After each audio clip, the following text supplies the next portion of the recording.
What's up, 1081 subscribers? Today, I'll show you 4 different ways how you can connect your AI agent to a real human manager, or what's also called human handoff. We'll go over each one of these methods and I'll show you how to use them. Basically, the AI in the current stage is smart enough to handle most of the inquiries, but usually, especially for bigger companies and with more complex queries, there is some human touch needed. So that's where human handoff comes in handy. Let's say AI handles the main conversation, capture all the details, qualify or nurture the prospect, and then when he's ready, when he provided all the materials, we can send him to a real representative. Let me show you the structure and then we'll hop on the Voiceflow so that you can get an idea how everything works. By the way, all the templates, especially this one, will be available for free in my resource hub. First link in the description, so you can just copy and paste it to your project. When we have a user question,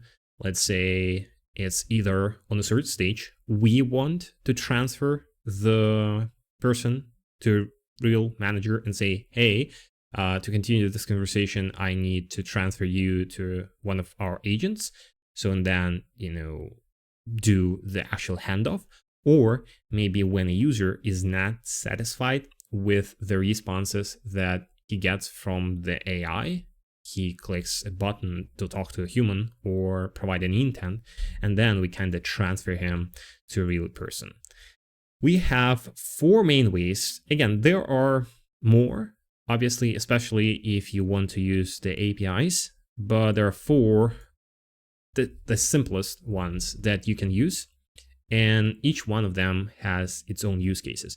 So you can kind of just send the user all the information, ask for all the information, and send the information that was captured to, let's say, Slack, and to, let's say, an email of the management team, the support team, and let them handle everything through the email. So this is the simplest use case. Then we have Voiceflow add-ons. There are 2 main ones, Chat Dash and Voiceglow. So you can connect your AI agent to one of these add-ons and then handle all of the real communication inside of them. So I'll show you how each one of them work and how to connect them to your Voiceflow project. And this is the most complex one for bigger companies, for more complex queries using Zendesk. Zendesk is the platform to handle tickets, even for huge companies. So we'll connect to the Zendesk and create a ticket inside the Zendesk from the Voiceflow. Now, let's go through each one of these methods so that you can see how they work. This is a start flow. It's just a loop where we are asking, greeting the user, asking how he's doing, and then providing some basic answers. So for example, like, hi, how are you? What is the weather? So all these things, very basic queries, we handle through this loop. Obviously, in your project, you'll have different flows trying to get all the details and answer all of the questions that the user has. But then we can have, again, either a transfer to human intent, or we intentionally send a user to this intent. So essentially, you can create an intent here. Again, if you copy my project, you already have it. But this is the transfer to human intent. When a user input any of these utterances or the similar ones, we are using the LLM, Claude 3.5, to classify the intent. And when something like I want to talk to a human is mentioned in the chat, the user will be jumped to this specific intent. So let's see how it works. We can test the agent one more time and say hi. Then we say, I want to talk to a human. It will be transferred to this specific intent. Okay, I think you have an idea how it works. Or if you want to do that manually, what you can do is you can actually, let's say, after this specific step, you want to send the user manually to this flow. So you just specify the intent here and you choose, let's say, home, transfer to human. Okay, I think you got the idea. So let's go back. Yeah. Now we have three different flows, and this is basically the same kind of flow for chat dash or Voiceglow. But let's say that user want to talk to a real human, and here's how you would handle it through the email transfer. Again, depending on what information you want to collect before transferring the person. But this is a very simplified example when we are asking AI to ask the user questions. So let's say he says, I want to talk to a human. We are asking AI to ask why, add one emoji, and then we are providing a memory, the conversation as a context. I mentioned this thing in all of my videos, but just one more time. This is called memory function. Essentially, it saves all the information from the conversation, the user responses, what are also called user utterances, as well as the bot responses. And these are the last response. The last response is the bot response. Last utterance is the last utterance of the user. And we are saving everything in the custom memory variable so that here we can specify the custom memory as the context for the conversation to make it easier for AI to provide and ask a better question. So yeah, so it's very simple. And then we are waiting for the reply, updating the memory when the reply is provided. And then we are asking for, okay, so what is your email? Again, in the real use case, you would probably ask for the name. You'd probably ask for why, again, there are different things. On one of the projects, we've been actually asking the user why they're not satisfied with the AI when we were still in the fine-tuning process. So usually when we publish the thing to the client, we give 1 or 2 months to fine-tune the model and fine-tune all the processes. So sometimes we do ask people who chat with the bot to provide we provide a survey option where they can specify why they were not able to handle their request. Anyways, so we capture all the details, update the memory again. And here we are letting the user know that our team will get back to him within 24 hours by the email. Now, so let's say we have all this information somewhere. Again, this information is saved. We are capturing the reply in last user utterance. You may say, okay, Eugene, so why if we are asking the question, we can save here when we are waiting for the user response, we can save the question to the question variable. And when we are asking for the email, we can save the email to the email variable here, right?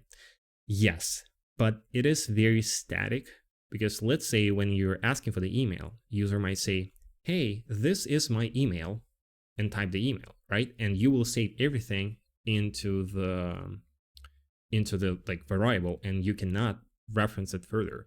You may say, okay, there are things called intents. Sorry, not intents. I forgot what are they called. What are they called actually? Entities, sorry, because I've never used entities, so I forgot how they are called. So essentially you can use entities and it will find automatically what's the email from the last user utterance, but I don't really trust them. So here's what I use. Essentially, we save everything in the conversation history. And now when the user provided all the information, the question as well as the email is saved in the one variable which stores the whole conversation history. And now we're asking AI based on the conversation history, find the user email and output it. Here are some additional rules to make sure that we have just very clean email output. And we are saving this output in the email variable.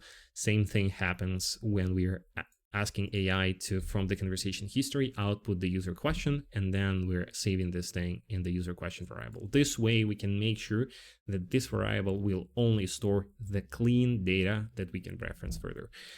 And we have a very simple make webhook. So this is like a simple scenario. So essentially you have a webhook which is triggered when we capture all the details and we are, let's say, passing email and passing the question. So here we have the email, we have the question, and whatever, like you can do, maybe you want to populate this person in the CRM, or you want to send an email to, let's say, your support at Quimple Agency, with a case random number, and then this is the user question, this is the user email. So they see the email, they copy the email, and write a new email. They copy the email of the user and write new email copy to this user answering the question. Again, this is very simplified. We never use it, but just in case. So this is like the simplest version of the human handoff. Now, let's go to more complex things. We have two main apps. Let's start with the Chat Dash. Chat Dash is more simplified version of Voiceglow. So sometimes we use Chat Dash, sometimes we use Voiceglow. Both of them have a capability to white label the dashboard that you can provide to the clients, where they can see all the conversation history, they can manage all these conversations. But if you want something more straightforward and simplified for your clients, I think you should go with this Chat Dash. If you want to have very in-depth customization options, you should go with Voiceglow. Let's say that we have same flow when we are asking for the user email. We're asking for the question, the email, and then we like the goal, same thing. But here we're saying, okay, so the team will get back in a few minutes, because this is not a email transfer. It is the transfer within the chat. So we're saying, okay, so the human will be here in a few minutes, so please wait. And then we are doing the again, just the webhook request to send a notification to the team that there is a person that wants your attention. But now, how to actually handle this thing? So you can go and sign up for the Chat Dash. So you kind of have the clients and you have the chatbots. You can add your chatbot here. You use Voiceflow, provide the chatbot name, API key, and Voiceflow project ID. You can find all this information in the settings. I think it's pretty straightforward. Now, when you provide all of this information, you will have the chatbot. Then you create your client. Let's say it's a Quimple task. You provide all the credentials about the client. And then this is kind of how your client will see, like this is the dashboard of the client, that you can see all the conversations, all the incoming messages, intents, and all of these things. And this is like kind of the conversation window. Obviously, there's no way to check the human handoff here. So what we can do is I have a test page on my website, testing 3, with an embed from Chat Dash. So essentially, you go to the settings of your chatbot and you like kind of deploy it, and you put the iframe, let's say, into the custom embed block on your website, and this is how it will look like. So if we reload this conversation, we will see same thing, like, hi, how are you doing?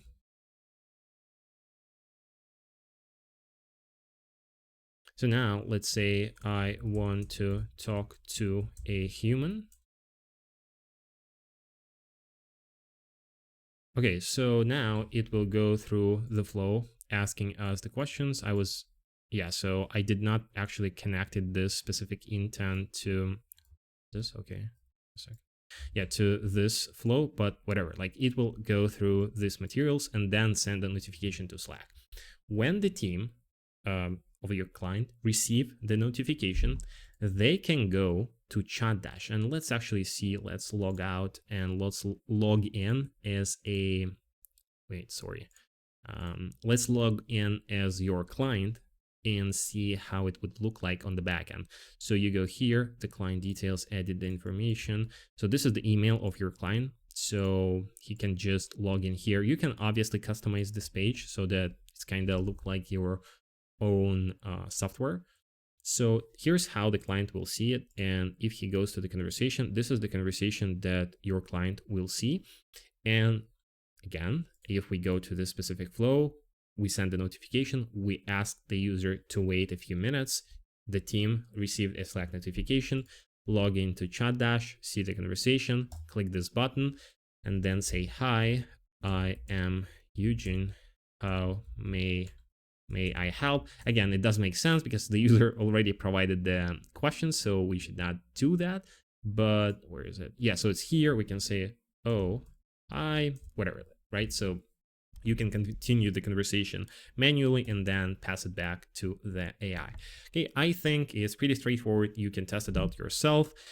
And you may not use the webhooks, but we always use it for sake of additional notification, because it's very important to provide up to the top-notch experience. So faster your client will be able to respond to his clients, better. So yeah, so it's just you would need to talk to your client and see how your team would want to receive all these notifications. Same thing happening with the Voiceglow. So you kind of go here, you create an agent. You will see this page here. You provide the Voiceflow API key. Project ID is optional. Again, you find everything in the settings. And here, as you can see, there's much more customization options. So when the user will go through the flow, we send a notification to, let's say, Slack. They log in to here. So essentially you you go to agency. This is where you can customize everything as the white label version of the Voiceglow. But then when you go to clients, you create a client. Let's say this is the demo client, same thing that we did with the chat dash, whatever, right? So same thing that we did with the chat dash, you create a demo client. And then here's through when he goes through the login, this is how he will see the dashboard. So kind of similar thing. And when he goes to the conversations, he sees this conversation. Okay, so let's actually test it out now. Okay, so let's reload it. And I see, okay, so hi. And now if we reload this page, yeah, okay, we do not need to reload it.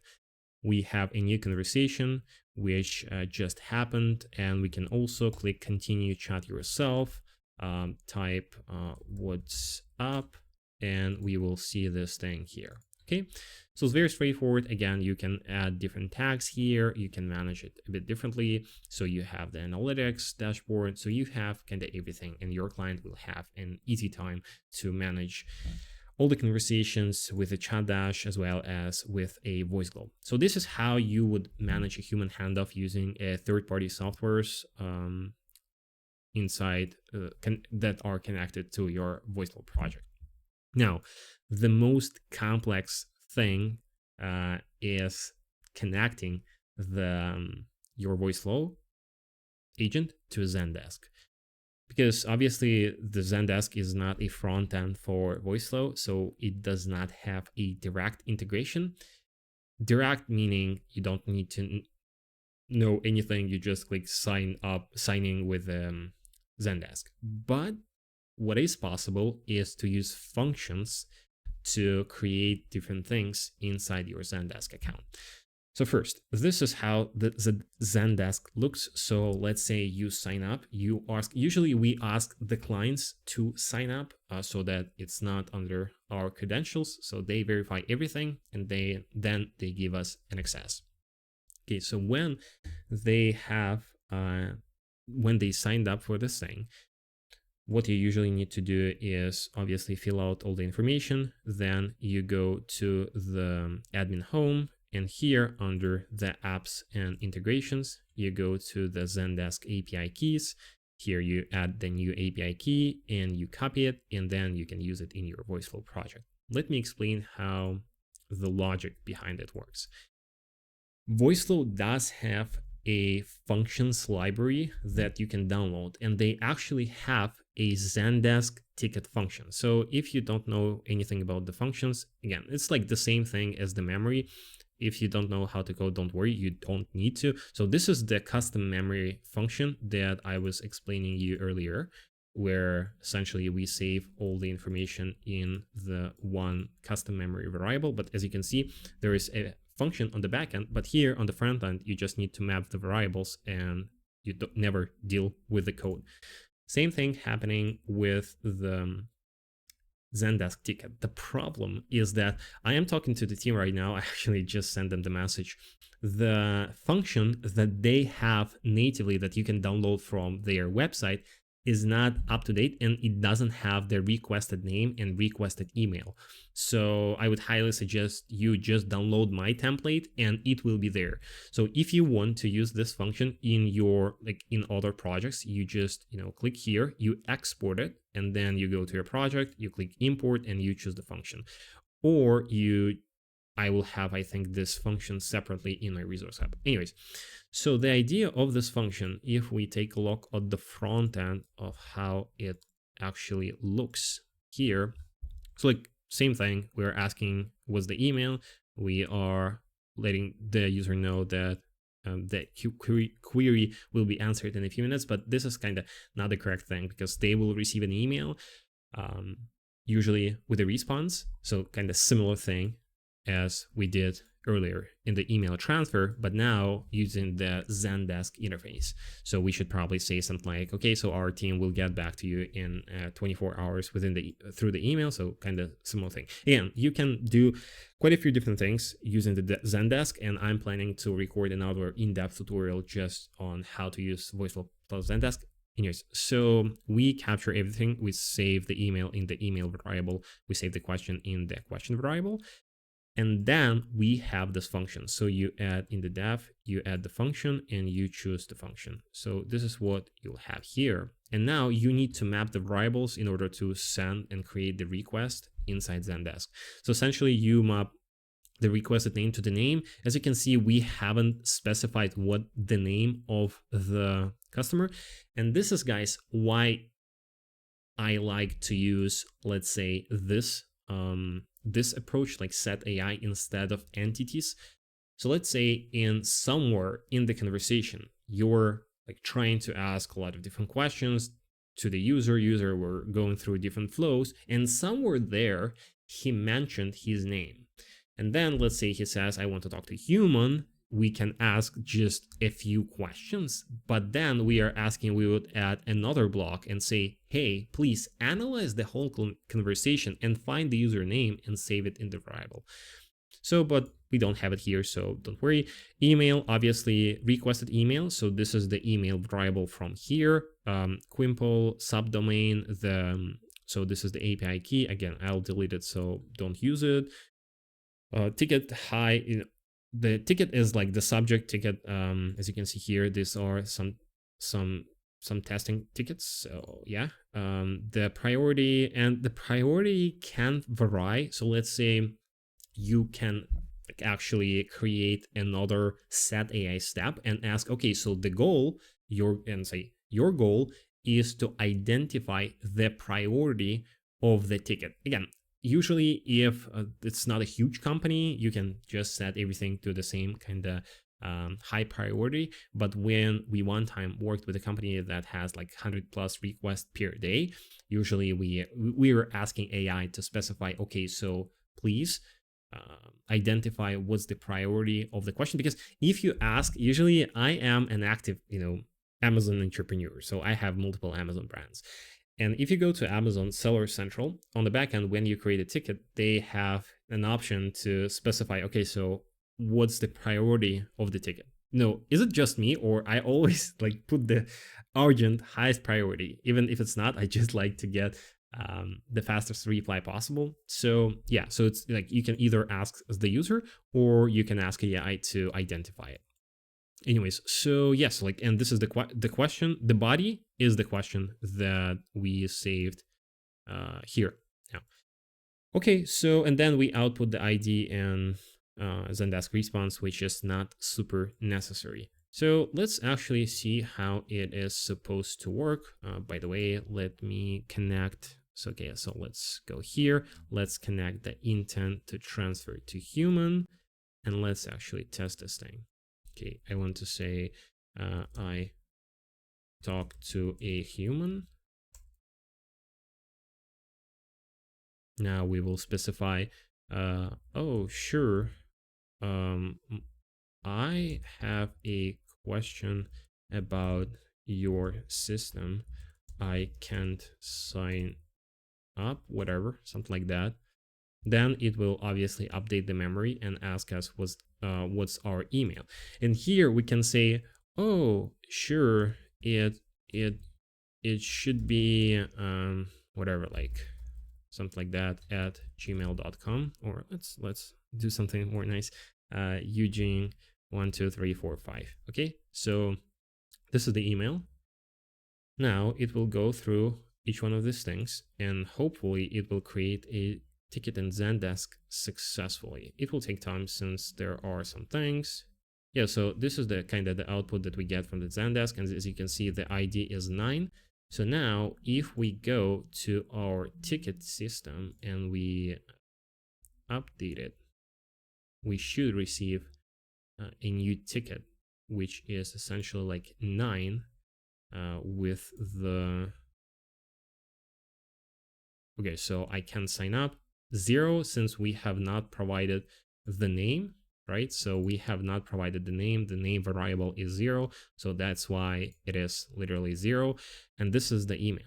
So, and now it's super easy for the team to say something like that, and when they will send it, it will be sent to the email. Zendesk is huge. You can, do different things, and obviously at the end, as always, you can, here you can do the whatever, like, no, it's not here, it's like this. Okay, so you don't need this one. So it's like this. When the ticket was created, you can send another notification to like Slack or whatever. But again, like Zendesk is huge, and you have internal notifications in Zendesk. You can set up that when the ticket is created, their team will be notified. So it should not be a problem, and you can like create a lot of different things using Zendesk. But I'm just trying to encourage you to try to simplify your approach as much as possible. AI is still very new, and when you will, I know I was in your place. I was trying to provide as much features as I can to the client so that it looks fancy and you can sell it for you can sell it for a better price. But the problem is that when you on the discovery calls, on the prototype phase, when you will kind of explain how everything works, even if you like log in here, right? So it's kind of confusing. You have a lot of different tabs, you have a lot of different things. So it might the client might say, okay, so maybe I don't really need it. I don't have enough volume right now. So like try to simplify it. Same thing with the with this, right? So it does look more complex than, let's say, a chat dash. So maybe you can, if you just want to have a most simple approach, I would not say that you need to use the like the email sequence. So just use like chat dash for the simplest use cases. If you want to have something more fancy, more customizations, and it's a higher price client, so you should use something like Voiceglow. But then if you are building a top-notch ticketing system and the support support infrastructure for the business, yeah, or integrating it into their current workflow, you should use something like Zendesk. I have like a 5th use case. We're not gonna cover it here because it's very custom. It's when you usually will work with bigger companies, they have their own workflow on managing everything. Usually they manage everything through the email, right? But sometimes, especially if it's higher tier companies, they will have like, let's say, a Zoho support like ticketing system, or they have intercom. So they have their own things. And ideally, they would not want you to create like another thing. They would want this to be integrated into, let's say, intercom.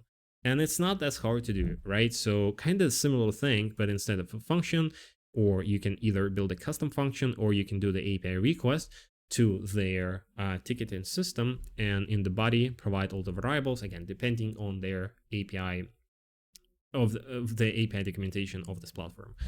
Okay, guys, again, first link in the description. All the templates are available for free. Thanks for watching. That was one of the most requested video videos on this channel, so I hope you liked it. Press the like button if you do. If you don't, I guess don't press it. So thanks for watching. Peace.